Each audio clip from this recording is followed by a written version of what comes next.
YouTubers, Mike Martin's here. Mike Martin's channel. I got a really cool story I want to share with you guys here. It's on Facebook, roaming around Facebook. I found it in my my feed. Came up on my feed, and it's called Richmond Voices, the Mons, sorry. And I kind of want to share this with you guys to kind of get this out there. And this is what's happening in Richmond, British Columbia. For those that don't know, in the English-speaking world, outside of British Columbia, where Richmond is, it's south of Vancouver. You cross a bridge, you're in Richmond, and then Richmond is where the airport and pretty much, I don't know, well, no, it's not. It's south of the airport, so it's not in the airport, so I'll take that back. Anyways, I kind of want to show you guys what's happening there with this story. So I'm going to go in and out with the mic volume here, so just be patient. This is actually very good. They took the time to put this together. It's 12 minutes long, so make sure you're cozy or you're feeling good or you're in the mood to see this. It has to do with basically what I've been talking about for the last 6 years now. The changes in the West, the disappearance of the middle class, working poor now, the dream of ownership of a home, living the Canadian dream, if you want to say it that way. Fair enough. Fair enough. Yes, and now I'm talking to myself. Let's do this, guys. Let's play this, guys. Let's see what's going on here. I really want to get this out there, so let's go. As you walk through this neighborhood, I'm going to have to lower the desktop volume quite a bit, actually, because let's see if this is okay then.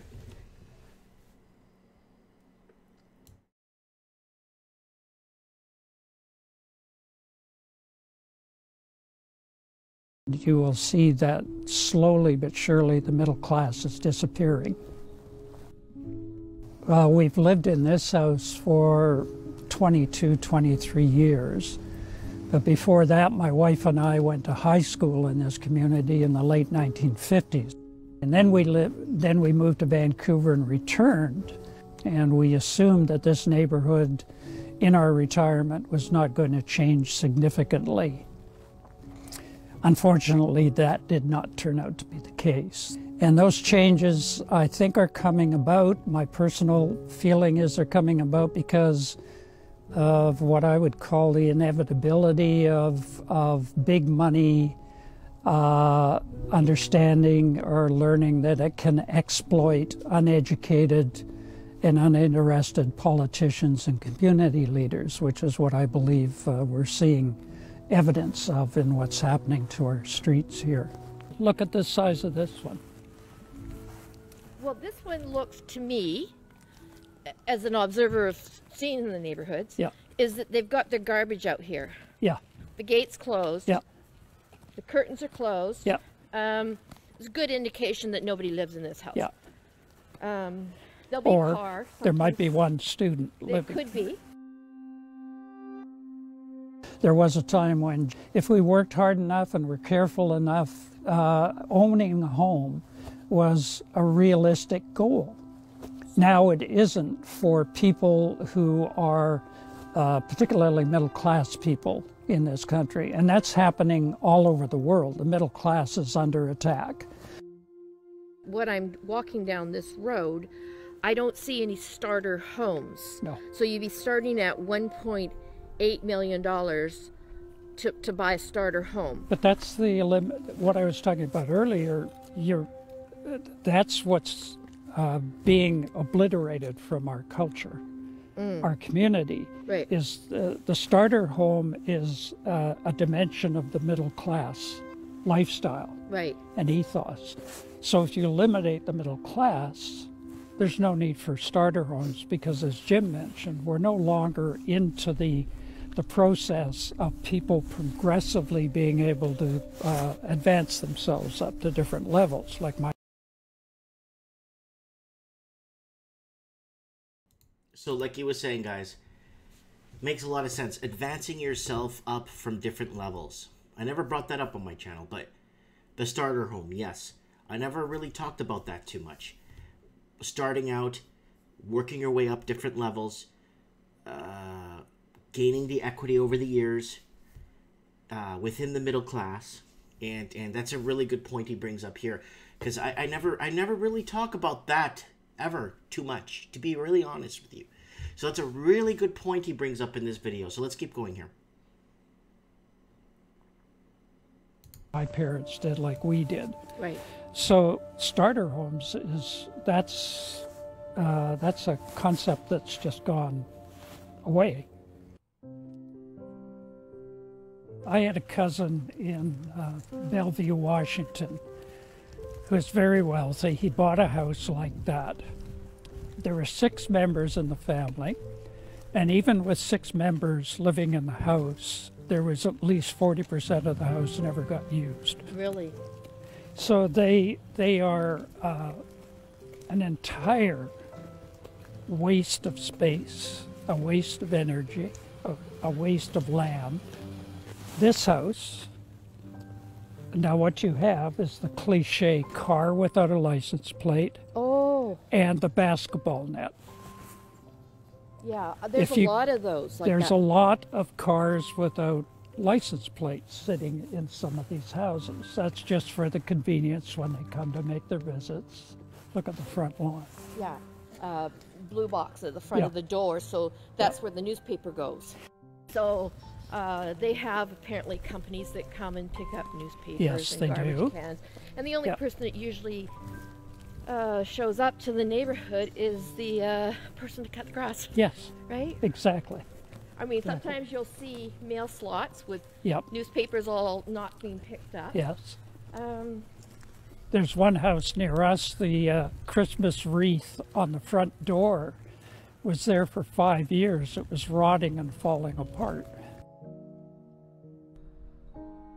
And it's not just a matter of architecture, it's a matter of the fact that the edifices that are being built, most of them remain empty, or a few of them become hotels, or a few of them have parachute students or grannies living in them.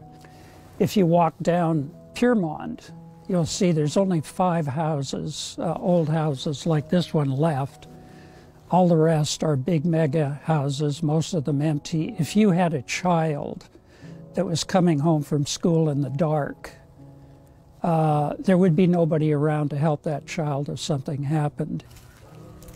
Now, if you were elderly, like me and my wife, or if you had 2 kids, were living in this house, and you had these and these, all or some of them empty, and lived on a house where your earlier question about human activity. Yeah.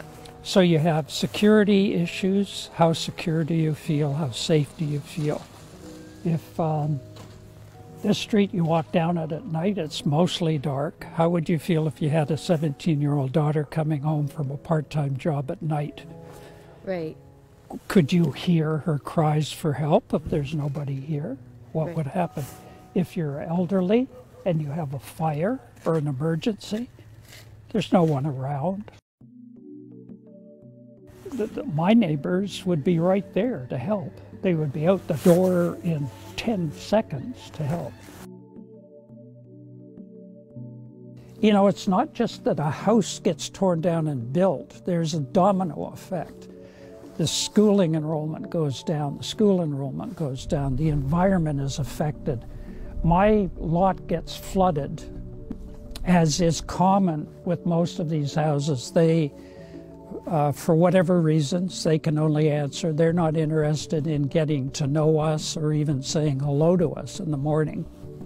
What do these fences say to you? Keep out. Our neighborhood, I grew up in a neighborhood where there were no fences. So people were just, the ethos was, we're all sharing this neighborhood and we interact and we go back and forth. What does this say? Well, that's because many of the people that are building these houses and buying them come from a culture that doesn't that lives mostly inside their houses, their environments. They don't grow up in a culture in which living around or outside the house is part of their experience. We could name it anything we want. What it is a representation of a particular culture's values, and it's not our culture. So what's the particular culture? Culture is wealth. Okay. Accumulation of wealth, firstly, and then secondly, the demonstration of that wealth, to show off your wealth. So this kind of house does that. Okay.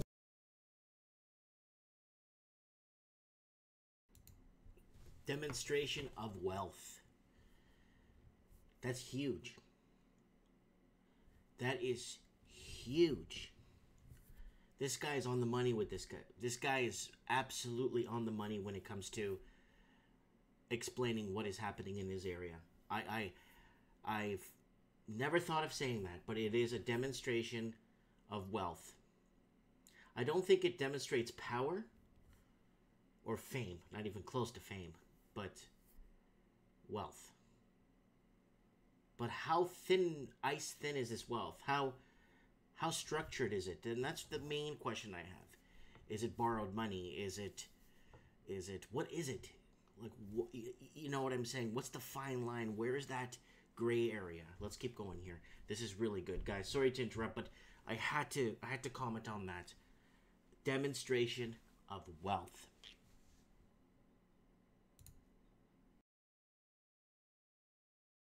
You know, look at, I can take pictures and go back to Hong Kong or China and show my relatives how wealthy I am, because look at this mansion that I own in this foreign country.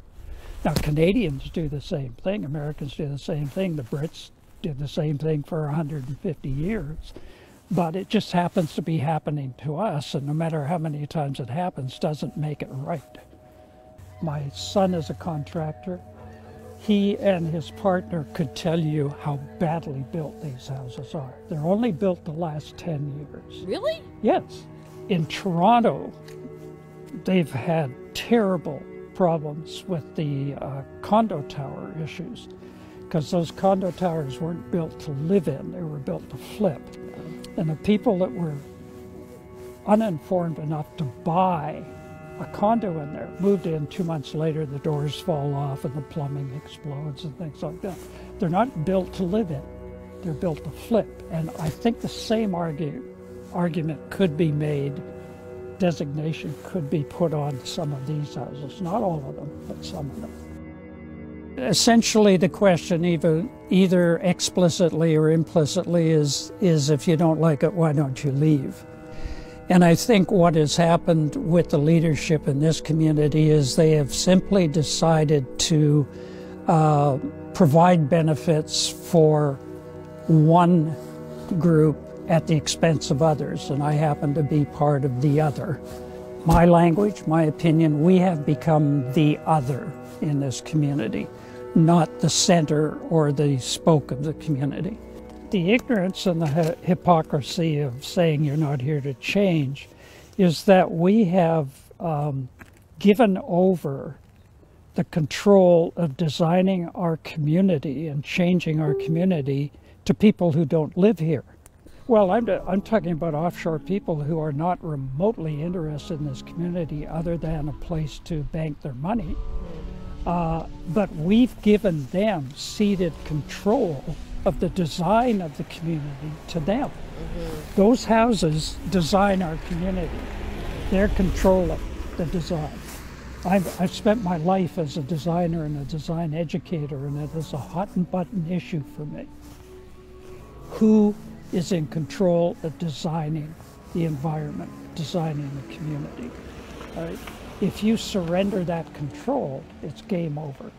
So people have choices, and currently in Richmond, the choice happens to rest with the wealth that's coming from China, mainland China and Hong Kong.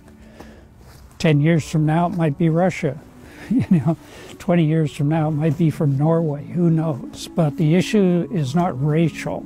The gap between the haves and the haves not has widened rather than narrowed. And it was always my naive assumption that in a democracy, one of the tasks that we are supposed to be dedicated to is narrowing that gap. I think that what we've lost sight of is that, of course, change is inevitable, but we need leaders, both community and political leaders, who dedicate themselves to ensuring that the change is for the good rather than the negative. If there is a hope, it lies with the millennials. If they don't get the picture yet that these wealthy billionaires are designing their future for them, self-interested, wealthy, elderly billionaires are designing their future for them, they will not be able to say very much 20 to 30 years down the line in complaint about what they inherit. And show my...